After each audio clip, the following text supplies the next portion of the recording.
वहीं वैश्विक व्यापार की बदलती तस्वीर में भारत एक बार बड़ा कदम उठाने जा रहा है। 2007 से शुरू हुई बातचीत आखिरकार साल 2026 में समझौते का रूप ले रही है। करीब 2 दशक की लंबी और जटिल बातचीत के बाद भारत और यूरोपीय संघ मुक्त व्यापार समझौते को अंतिम रूप देने की दहलीज पर है, जिससे दोनों के आर्थिक रिश्तों को नई दिशा मिलने वाली है। वैश्विक व्यापार के बदलते समीकरणों के बीच भारत ने बीते 4 वर्षों में जिस तेजी से मुक्त व्यापार समझौते को अंतिम रूप दिया है, उसने पूरी दुनिया का ध्यान अपनी ओर खींचा है। भारत और यूरोपीय संघ भी ऐसे ही एक मुक्त व्यापार समझौता पर हस्ताक्षर करने की दिशा में आगे बढ़ रहे हैं। इसके तहत भारत और यूरोपीय संघ एक दूसरे के बाजारों तक पहुंच को आसान बनाएंगे। समझौते के लागू होने के बाद भारतीय उत्पादों को यूरोपीय संघ के देशों में कम या शून्य टैरिफ पर पहुंच मिलने की संभावना है। वहीं यूरोपीय संघ के उत्पादों को भी भारतीय बाजार में इसी तरह की सुविधा मिल सकेगी। जिस उद्देश्य के साथ इस समझौते की नींव रखी गई थी, वो अब लगभग 2 दशक बाद साकार होती दिख रही है। वर्ष 2007 में शुरू हुई ये पहल अब 2026 में ठोस आकार ले रही है, जिससे इसका ऐतिहासिक महत्व और बढ़ जाता है। भारत यूएई एफटीए की शुरुआत 2007 में हुई, जब दोनों पक्षों ने broad based trade and investment agreement यानी कि BTIA के रूप में इसे शुरू किया। ये पहल मुख्य रूप से यूएई की ओर से आई, जो भारत की तेजी से बढ़ती अर्थव्यवस्था और बाजार को देखते हुए व्यापार और निवेश को बढ़ावा देना चाहता था। भारत की ओर से भी रुचि थी, क्योंकि यूरोपियन यूनियन उस समय भारत का सबसे बड़ा व्यापारिक साझेदार था। समझौते का उद्देश्य सामान, सेवाओं, निवेश, प्रौद्योगिकी हस्तांतरण और नियामक सहयोग को कवर करना था। 2007 से 2013 तक कई दौर की वार्ताएं हुई, लेकिन असहमतियों के कारण ये रुक गया। 2022 में वार्ताएं फिर से शुरू हुई, मुख्य रूप से यूक्रेन युद्ध और अमेरिका चीन व्यापार तनाव जैसे वैश्विक भू राजनीतिक बदलावों के कारण इसकी राह थोड़ी आसान हुई। इसके बाद भारत के प्रधानमंत्री और यूरोपीय संघ के शीर्ष नेतृत्व के बीच लगातार उच्च स्तरीय संवाद और बैठकों ने इस प्रक्रिया को नई गति दी। हालांकि एफटीए वार्ता के दौरान कई संवेदनशील और जटिल मुद्दे सामने आए। इनमें सबसे अहम रहा व्यापार संतुलन, जहां भारत को ये आशंका थी कि यूरोपीय उत्पादों को भारत की आसान बाजार पहुंच मिलने से अपने घरेलू उद्योगों पर नकारात्मक असर पड़ सकता है। वहीं कृषि उत्पादों और वस्त्रों पर शुल्क को लेकर भी दोनों पक्षों के बीच मतभेद रहे। भारत चाहता है कि उसके कृषि और वस्त्र उत्पादों को यूरोपीय बाजार में बेहतर अवसर मिले, जबकि यूरोपीय संघ अपने किसानों और घरेलू उत्पादों की सुरक्षा को लेकर सतर्क रहा। इसके अलावा निवेश और सेवा क्षेत्र में पहुंच, डेटा सुरक्षा और नियामक मानक जैसे मुद्दे भी बातचीत के केंद्र में रहे। यूरोपीय संघ ने डेटा गोपनीयता और सख्त नियामक ढांचे पर जोर दिया, जबकि भारत के लिए ये मामला घरेलू नीति और डिजिटल संप्रभुता से जुड़ा रहा। साथ ही पर्यावरणीय और श्रमिक अधिकारों से जुड़े सामाजिक मानकों को लेकर भी यूरोपीय संघ ने भारत से सुधार की अपेक्षा की। इन सभी चुनौतियों के बावजूद दोनों पक्ष इस समझौते को उच्च प्राथमिकता देते आए हैं। और इस खबर पर अधिक जानकारी देने के लिए हमारे साथ जुड़े हुए हैं प्रोफेसर MK अग्रवाल जी, और साथ ही हमारे साथ जुड़े हैं वरिष्ठ पत्रकार वीएन भट्ट जी। आप दोनों का बहुत स्वागत है। सबसे पहले हम MK अग्रवाल जी आपसे जानना चाहेंगे कि आज दिल्ली में पीएम मोदी के साथ यूरोपीय संघ के शीर्ष अहम बैठक होने वाली है, जिस पर पूरी दुनिया की निगाहें टिकी हुई हैं। सबसे पहले तो हमें बताइए कि किन किन मुद्दों पर इस समझौते पर बात हो सकती है, और जो ये समझौता है इसको मदर ऑफ डील्स कहा जा रहा है, तो मदर ऑफ डील्स क्या है? देखिए, आज की जो वैश्विक परिस्थितियां हैं, वो चाहे सामरिक परिस्थितियां हो, जियोपॉलिटिक्स हो या आर्थिक ग्लोबल इकोनॉमिक प्रॉब्लम्स हो, उन परिस्थितियों के बीच 2 बड़ी शक्तियों का भारत, जो कि आज सर्वाधिक जनसंख्या वाली कंट्री है, और यूरोपियन यूनियन, जिसका जो है जीडीपी कुल $20 ट्रिलियन का है, और एक रिच कंट्री, डेवलप्ड कंट्रीज का समूह है यूरोपियन यूनियन। तो मुझे लगता है इनका साथ आने से कई चीजें दुनिया के और लोगों को हो सकता है कि बहुत स्वीकार ना हो, लेकिन इससे कोई फर्क नहीं पड़ता है। मुख्य बिंदु क्या है कि दोनों ही कंट्री अपनी अर्थव्यवस्था को ऊपर ले जाना चाहते हैं। जैसे भारत है, प्रधानमंत्री मोदी जी इसको विकसित भारत की ओर तेजी से ले जाने का प्रयास कर रहे हैं। उस कड़ी में उनको एक बड़ा बाजार मिलता है हमारे उत्पादों के लिए, और एक बड़ा निवेशक भी हमको प्राप्त होता है। एक नया कह सकते हैं टेक्नोलॉजी ट्रांसफर का स्रोत भी हमको मिलता है, वो कई क्षेत्रों में मिलता है। और ये भी कह सकते हैं कि जो हमारे यहाँ सप्लाई चेन की प्रॉब्लम हो सकती है, क्योंकि जिस प्रकार का आज वैश्विक परिस्थितियां हैं सप्लाई चेन को लेकर, हर कोई कहीं ना कहीं सजग है। तो ऐसे में सप्लाई चेन को सुनिश्चित करना, यानी कि टेक्नोलॉजी और क्रिटिकल मिनरल टाइप की चीजों को उपलब्ध कराना, वो सारी चीजें यहाँ रहेंगी। और यूरोपियन कंट्रीज के लिहाज से बहुत दिनों से उनकी अपेक्षा थी कि उनकी गाड़ियों की यहाँ बिक्री हो सके। फिर एक बड़ा जो मार्केट खुल सकता है वो है डिफेंस डील्स को लेकर के। डिफेंस डील का मतलब ये नहीं है हम केवल वहां से इंपोर्ट करेंगे।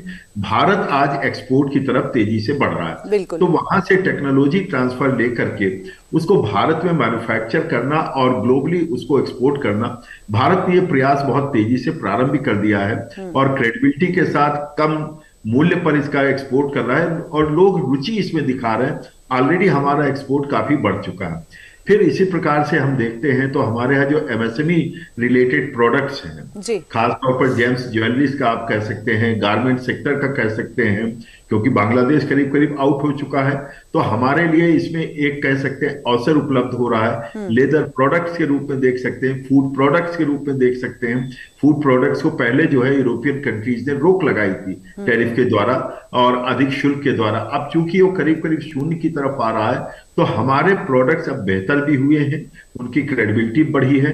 तो ऐसे मुझे लगता है कि भारत के लिए भी एक बड़ा बाजार उपलब्ध होगा और अच्छा रिवार्डिंग रहेगा हमारे एमएसएमई सेक्टर को, और यह आत्मनिर्भरता के साथ साथ नए निवेश को भी आकर्षित करने में सफल होगा, ऐसा मुझे लगता है। बिल्कुल आपने सही कहा कि कहीं ना कहीं अब हम देखते हैं कि भारत ना सिर्फ इंपोर्ट बल्कि एक्सपोर्ट भी करने लगा है। और साथ ही हमारे साथ जुड़े हैं वीएन भट्ट जी। हम आपसे ये भी जानना चाहेंगे वीएन भट्ट जी कि दोनों देशों को आपसी व्यापार समझौते के रूप में किस तरह से देखा जा सकता है, मतलब इससे भारत की आर्थिक व्यवस्था जो है उस पर किस तरह का असर पड़ने वाला है इस समझौते से? प्राइम मिनिस्टर मोदी ने भारत को विकसित राष्ट्र बनने का जो लक्ष्य निर्धारित किया है उसका आधार यही है। और आज की डील के बाद भारत का यूरोप के 32 देशों के साथ फ्री ट्रेड एग्रीमेंट पूरा हो जाएगा। यूरोप के 27 देश हैं। इसके पहले भारत का ब्रिटेन के साथ एफटीओ हो चुका है। इसके पहले भारत का जो यूरोप का जो 4 देशों का ब्लॉक है, नॉर्वे है, स्विट्जरलैंड है और आइसलैंड है और एक लिechtenstein है, इसको नाम EFTA है, वो भी 2024 में पहले हो चुकी है। तो इस तरीके से भारत का जो ग्लोबल सप्लाई चेन है, भारतीय कंपनियां, भारतीय प्रोडक्ट्स, भारत की जो मैन्युफैक्चरिंग प्रोसेस है, ये पूरी तरह है। और आज की जो ये होने जा रही है, ये डोनाल्ड ट्रंप के लिए बहुत झटका है, जिन्होंने पिछले बार भारत के ऊपर 25% टैरिफ लगाया, फिर अगस्त में 25% और लगा दिया। तो आज भारत को अमेरिकी बाजार की तरह से कहें तो हमारा जो थोड़ा निर्भरता थी वो समाप्त हो गई है। और यूरोपियन कमीशन की जो अध्यक्ष है उर्सुला वॉन डर लायन ने कहा है इस ऐसे नहीं कहा है। और एस्टिमेट्स में 20 के साथ it will go to open तो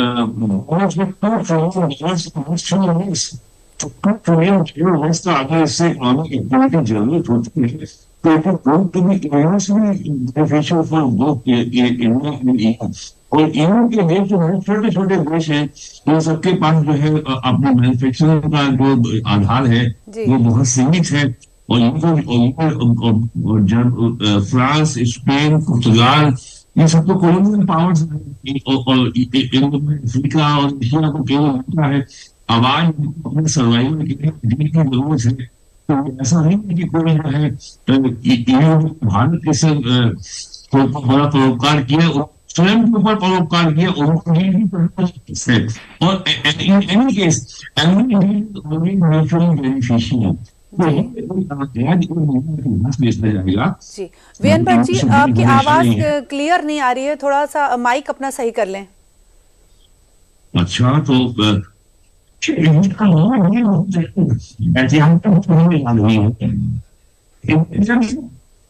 जी वीएन भट्ट जी, हम आपके पास फिर से वापस आते हैं। एक बार फिर से हम MK अग्रवाल जी के पास चलते हैं। जैसा कि अभी आप वीएन भट्ट जी बता रहे थे कि आर्थिक समझौते की बात कर रहे हैं, अंतर्राष्ट्रीय मंच की बात कर रहे हैं, टैरिफ की बात कर रहे हैं, तो इस तरह से समझौते के बाद आर्थिक व्यवस्था का जो ये किस तरह की आकृति बनती दिखाई दे रही है अंतर्राष्ट्रीय मंच पर भारत की? जिस प्रकार से हम देखते हैं, भारत एक उभरती हुई आर्थिक शक्ति जी, और ये शक्ति पश्चिम से थोड़ा भिन्न भी है, क्योंकि हम एक सहयोगात्मक रवैया लेकर के चलते हैं। और आपने देखा होगा कोविड काल में 100 से अधिक कंट्रीज को हमने वैक्सीन दिया है, 100 से अधिक कंट्रीज को हमने खाद्यान्न उपलब्ध कराया है, मेडिकल फैसिलिटीज तमामों दी हैं। और इसके अलावा भी जहां कहीं कोई ऐसी संकट होता है, हम बिना किसी भेदभाव के उनको सारी सुविधाएं जितना संभव है उपलब्ध कराने की चेष्टा करते हैं। बिल्कुल। यदि भारत आगे बढ़ता है तो अगर यूरोपियन यूनियन को हम देखते हैं तो उनके साथ सहयोगात्मक रवैया तो है ही है। और आज उन्होंने खुद कहा है कि भारत एक क्रेडिबल यानी कि विश्वसनीय पार्टनर है और तेजी से बढ़ती हुई अर्थव्यवस्था है, एक नई शक्ति है, तो इसके साथ बढ़ रहे हैं। तो हमने इसके पहले अगर आपने देखा होगा G20 में, तो हमने अफ्रीकन यूनियन को जो 23 कंट्रीज का समूह है G20 में उनकी सदस्यता सुनिश्चित करी थी। और एक ग्रुप के शामिल होने से लगभग पूरा अफ्रीका उसमें शामिल हो गया, 23 कंट्रीज का समूह उसमें शामिल हो जाता है। तो हम ग्लोबल साउथ की ओर भी उतने सचेत है और जितना ग्लोबल नॉर्थ की तरफ सचेत है। हाँ, ठीक है कि कोई यदि अपने बहुत ही ज्यादा महत्वाकांक्षा रखता है या बहुत स्वार्थ बस अपना कार्य करता है, तो हम उनसे थोड़ा अलग होकर के एक नया मॉडल की तरफ बढ़ रहे हैं। मल्टीपोलर जो है इकोनॉमिक वर्ल्ड भी होना चाहिए, जैसे कि मल्टीपोलर एक दुनिया होनी चाहिए और इसको विश्व को स्वीकार करना होगा। और आज जो भारत का मॉडल है, इसने ये भी अपने दमखम पर दिखाया है कि हम अपने मॉडल से, अपनी शक्तियों से कितना तेजी से आगे बढ़ सकते हैं। हम पर्यावरण के क्षेत्र में बहुत तेजी से काम कर रहे हैं, क्लाइमेट के रूप में कर रहे हैं, जबकि अमेरिका जैसे या चीन जैसे लोग इसमें ढुलमुल रवैया अपनाए हुए हैं। हम ये नहीं चाहते हैं कि किसी प्रकार का कोई मतभेद हो। हम अपने यहाँ अगर आप देखते हैं तो एक जिसको कह सकते हैं इंक्लूसिव समावेशी विकास के द्वारा, पोषणीय विकास के द्वारा हम अपनी अर्थव्यवस्था को गति दे रहे हैं, यानी कि हम विश्व को एक नया मॉडल दे रहे हैं। आज देखिए भारत के मॉडल को कनाडा भी लगाना चाहता, कर नहीं पा रहा, वो एक अलग बात है। और वो क्या है, अपनी आंतरिक शक्तियों, आर्थिक शक्तियों को मजबूत करना, उसको पोषित करना और लोगों को उन शक्तियों के साथ जोड़ करके उनके विकास को सुनिश्चित करना। तो हमारा मॉडल पोषणीय है, समावेशी है और दीर्घकालीन है और सबको साथ लेकर के चलने वाला मॉडल है। हम क्लाइमेट का भी ध्यान रखते हैं, पर्यावरण का भी ध्यान रखते हैं। और ये जो हमारा होगा समझौता हो रहा है, आज करीब करीब फाइनल है, जो आज समिट होना है, प्रधानमंत्री जी के आह्वान पर ये हो रहा है, उनके मार्गदर्शन में ये हो रहा है, भारत और यूरोपियन संघ का जो हो रहा है। आज मुझे लगता है ये समझौता आज जो है इस पर हस्ताक्षर हो जाने से, क्योंकि हमसे ज्यादा उत्साहित कौन है, यूरोपियन यूनियन है। उर्सुला जी को अगर देखिए, उनको देखिए तो उन्होंने बहुत पहले कहा, वहां डवोस में ही कहा था कि mother of all trade deals, यानी कि बहुत बड़ा समझौता है जी, जिसको मदर ऑफ, आप देखिए 200 करोड़ लोग इन्वॉल्व हैं, तो एक बड़ा मार्केट बनता है, रिच लोगों का भी कंट्रीज है और बड़ी पॉपुलेशन का भी कंट्री है। तो मुझे लगता है ये वैश्विक स्तर पर एक नई उम्मीद की किरण दिखाता है और ये बताता है यदि आपस में सहयोग का रवैया हो, अनावश्यक स्वार्थ ना हो, तो दुनिया को और बेहतर बनाया जा सकता है। जैसे कि कुछ राष्ट्र इससे विमुख हो रहे हैं तो उससे दुनिया में उथल पुथल हो रही है और ये दोनों ही सब आपस में अगर आते हैं तो इस समझौते से दुनिया को एक नई राह मिलती हुई दिखाई पड़ती है। जी, बहुत बहुत धन्यवाद MK अग्रवाल जी हमसे जुड़ने के लिए। आपने बिल्कुल सही कहा कि अगर आपसी सहयोग हो तो दुनिया को और आगे ले जाया जा सकता है। आपका बहुत बहुत धन्यवाद।